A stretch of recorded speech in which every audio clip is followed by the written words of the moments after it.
আসসালামু আলাইকুম প্রিয় শিক্ষার্থী বন্ধুরা, আশা করি তোমরা সবাই ভালো আছো। আজকে আমরা আলোচনা করব গতির সমীকরণ প্রতিপাদন নিয়ে। গতির সমীকরণ প্রতিপাদন করতে গেলে আমাদের সামনে পাঁচটা রাশি আসে। পাঁচটা রাশি হচ্ছে S, U, V, A, T সুবাদ। এস হচ্ছে সরণ, ইউ হচ্ছে তার আদিবেগ, বি হচ্ছে তার শেষ বেগ, এ হচ্ছে ত্বরণ, টি হচ্ছে তার সময়। এখানকার পাঁচটি রাশির মধ্যে তুমি যদি যে কোনো তিনটি রাশি জানো তাহলে বাকি যে কোনো দুইটি রাশি তুমি বের করতে পারবা।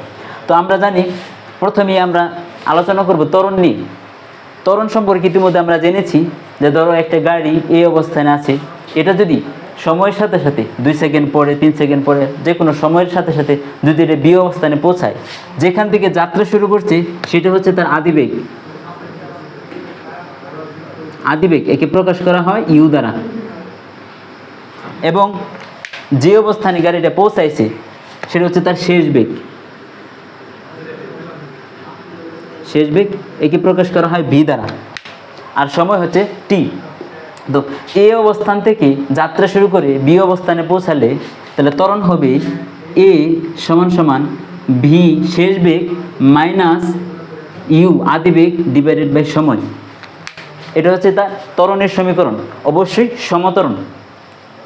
সমত্বরণের ক্ষেত্রে আমরা যদি এ এবং টি এক পাশে রাখি এবং ইউ ভি মাইনাস ইউ এটাকে অন্য পাশে রাখি, ভি মাইনাস ইউ সমান সমান এ টি এবং ভি সমান সমান ইউ প্লাস এ টি, এটি হচ্ছে গতির প্রথম সমীকরণ, অর্থাৎ